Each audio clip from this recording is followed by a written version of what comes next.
All right, welcome everybody to this week's episode of Is It Prophecy, broadcasted here on Arut Sheva, IsraelNationalRadio.com.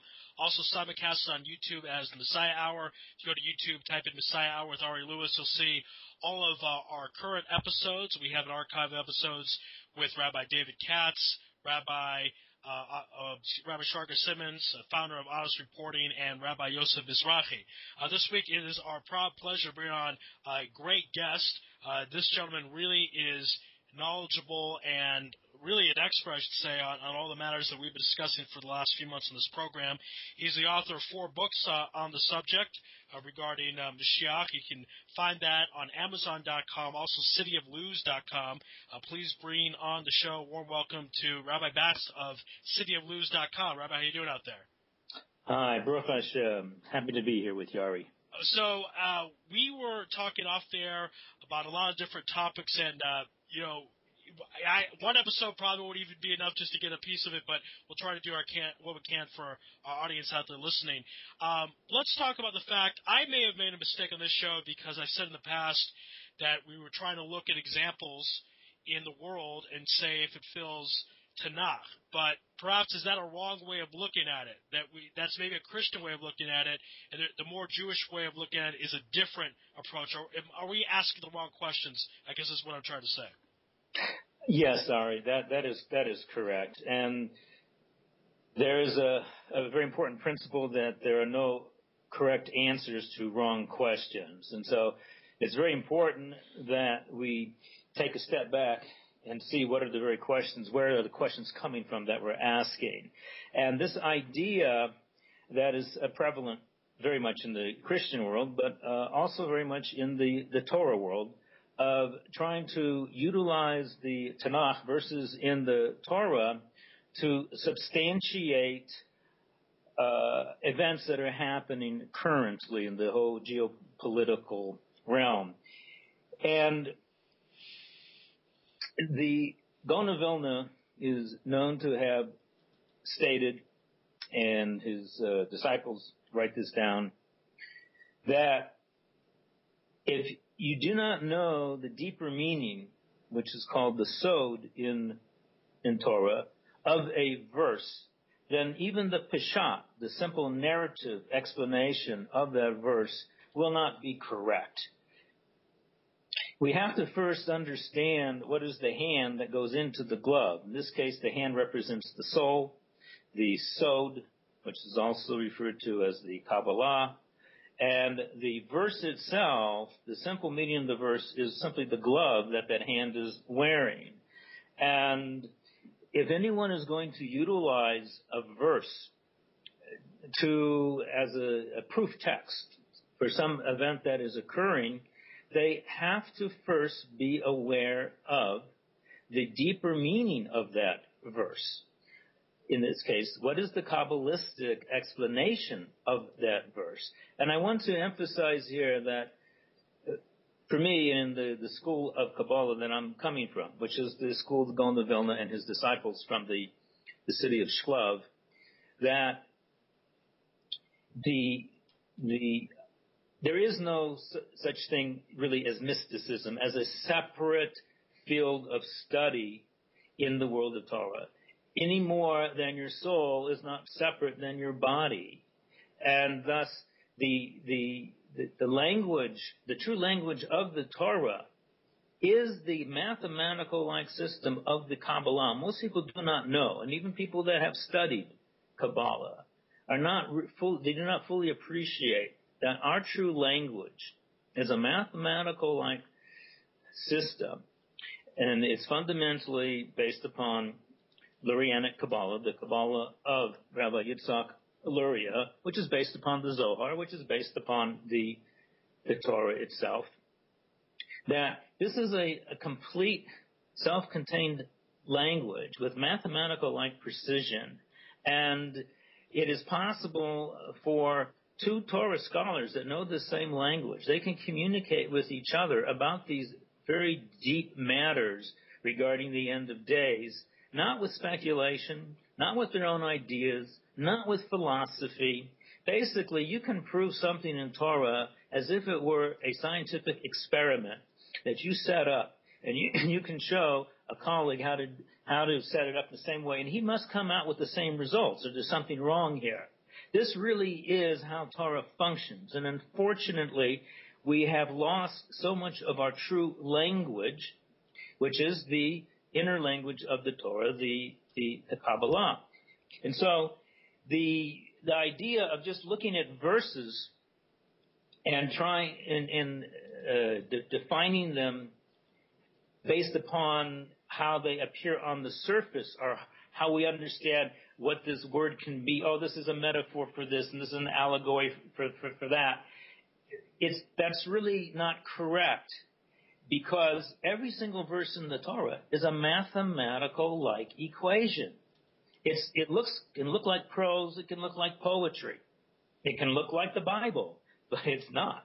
It's much, much more than that. And of course it has its narrative meaning, and from its simple meaning we derive Torah teachings. It teaches ethics and morals and psychological insights, and just, how to live a good life. But the Torah is so much more than that. And that's fundamentally what the whole problem is, if I might say, is in all of Klal Yisrael today, the whole Torah world is, everyone's talking a different language. It's like the Tower of Babel. And that's what leads to so many different factions in the state of Klal Yisrael today.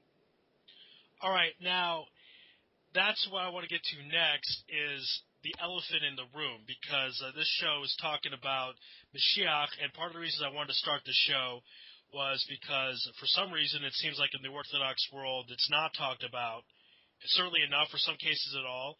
I talked about this with Ken Spiro on my first episode. He had his own thoughts, but I want to get your thoughts about the Jewish elephant in the room. How come Mashiach is not talked about more in Orthodox Jewish circles?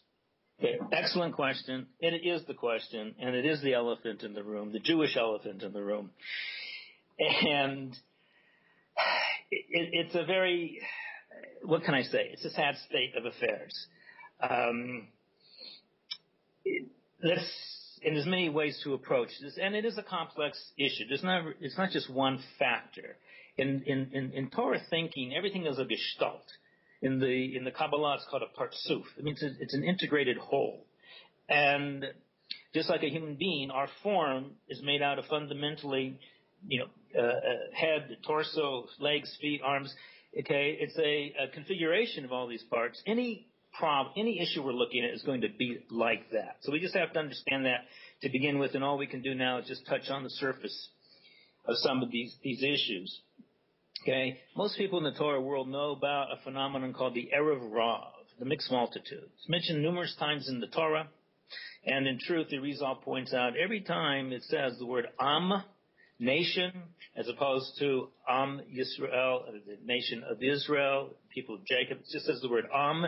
It's referring to this whole contingency of people that Moses took out with him was the children of Israel from Egypt during the Exodus. And the verse states it quite explicitly that a great multitude also left with them.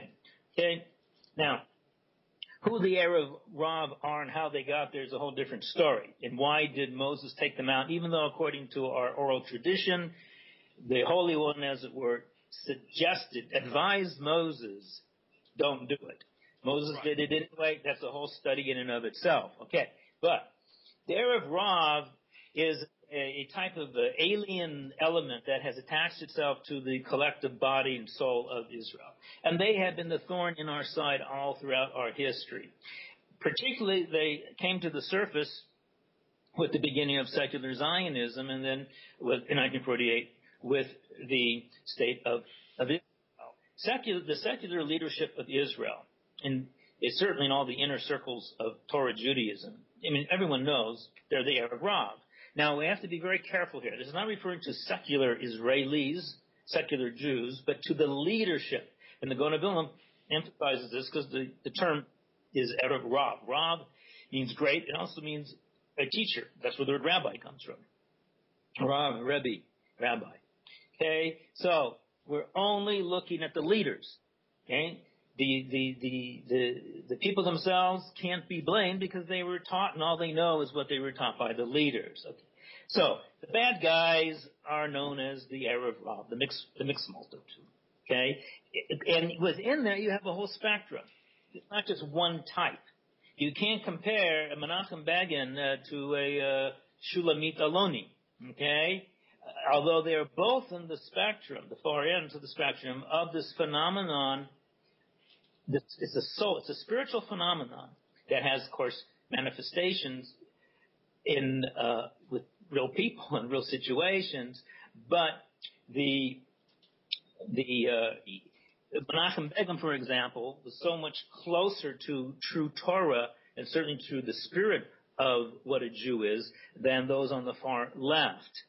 And so we want to be very careful about pointing fingers here. We're not looking at anyone in particular, but the concept itself, secular leadership of Israel, the secular state of Israel, this is a manifestation of the Erev Rav leadership. Okay, so that is fairly well known in the Torah circles.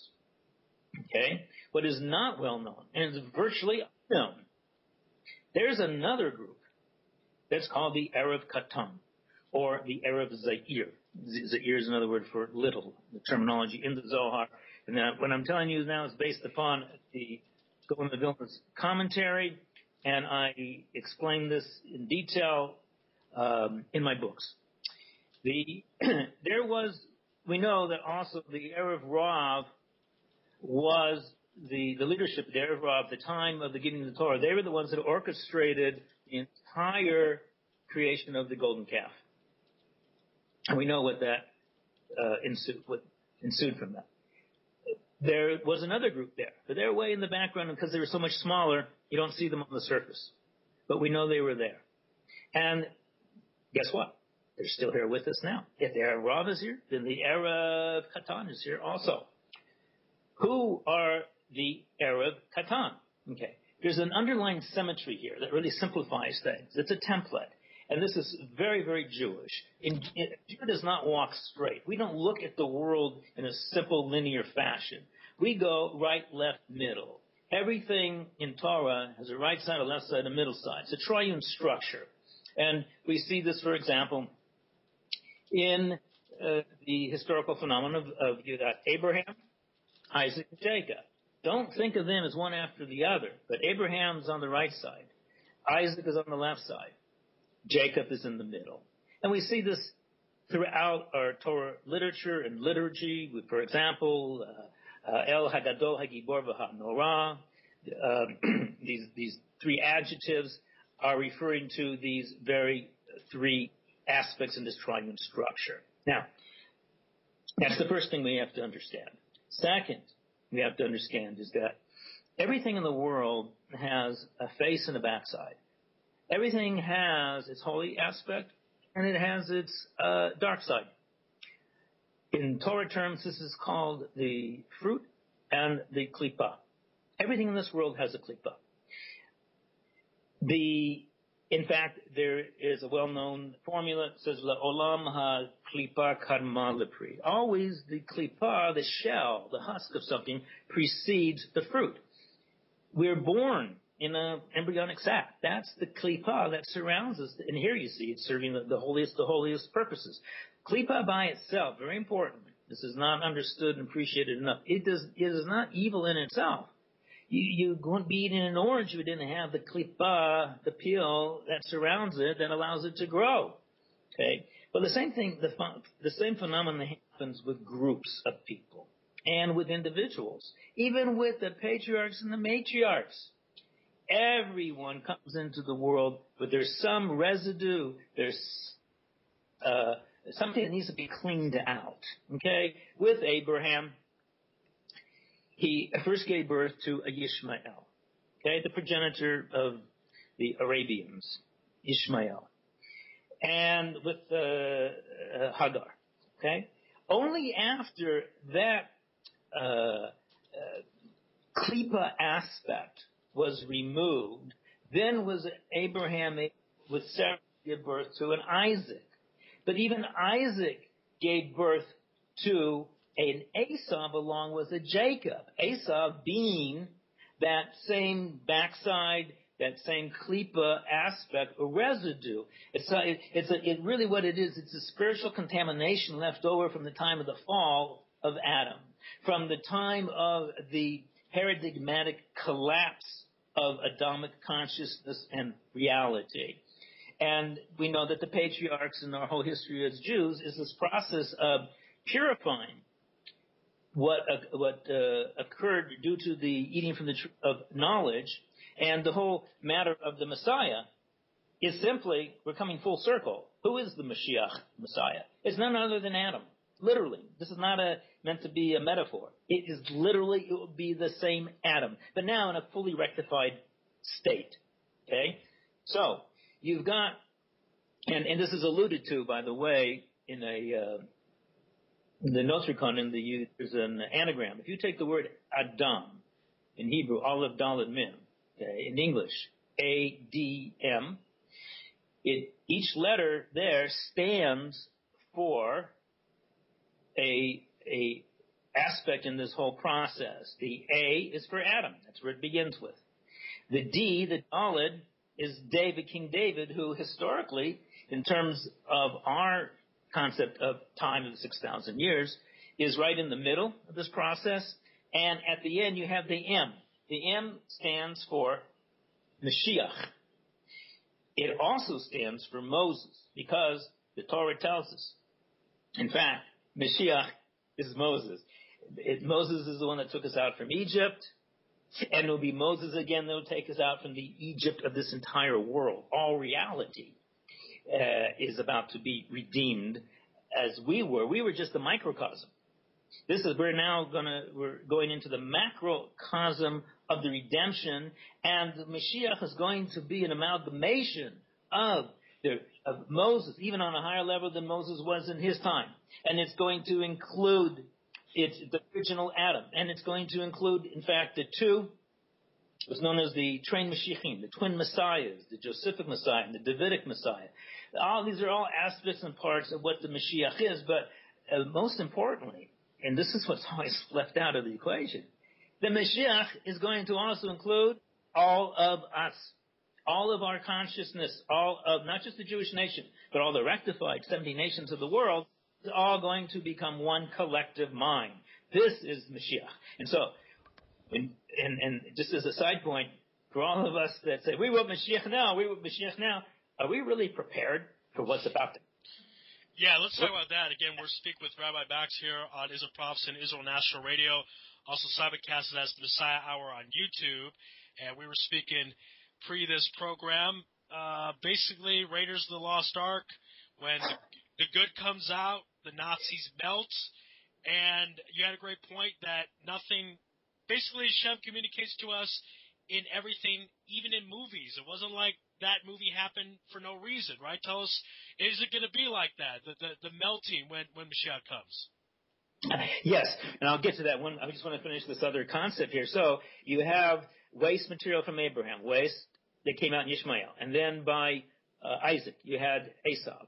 Jacob also, this is what is not known, nation of Israel, yes.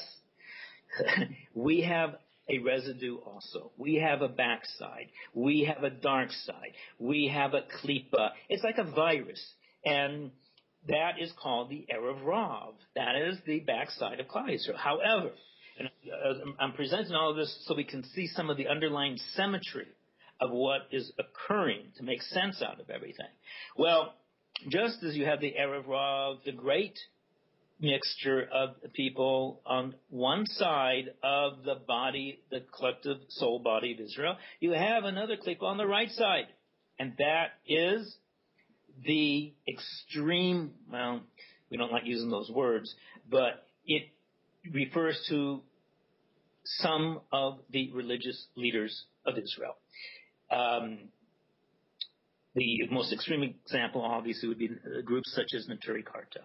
Right. Okay, that they're not just rejecting the modern state of Israel, they're really rejecting so much of the role of what Klal Yisrael, what we're supposed to play, and this all involves in their extreme isolation from from the utilization of the maps, models, and metaphors of the new sciences that have been revealed in the world essentially just since the year 1840, and this is a famous prophecy in the Zohar that states from the year 1840 onward, the gates of wisdom from above, together with the well springs of wisdom from below, will be opened up simultaneously to help usher in the Messianic era. And the sages tell us, and I've written extensively about this, the gates of wisdom from above is the knowledge of the Kabbalah that has literally just been like a tsunami in the last 40 years, hitting not just the nation of Israel, but the whole world. And, of course, the wisdoms from the well springs from below is referring to the influx of the new sciences. And we're talking about non-Euclidean geometry. We're talking about Einstein's theories. We're talking about quantum mechanics. We're talking holography, fractal geometry, split brain anatomy. We're talking about torus, utilizing the geometric shape of a torus. We're talking about dimensionality. These are parts of what's known as the seven sciences. This is very traditional in Judaism. It's not specifically these seven, but these are the seven that I have been using for decades now to teach the inner depths of the Torah, even to beginners, because that is the power that these tools allow us to use. Now, going back, so the elephant in the room is that there is a klipa in religious community.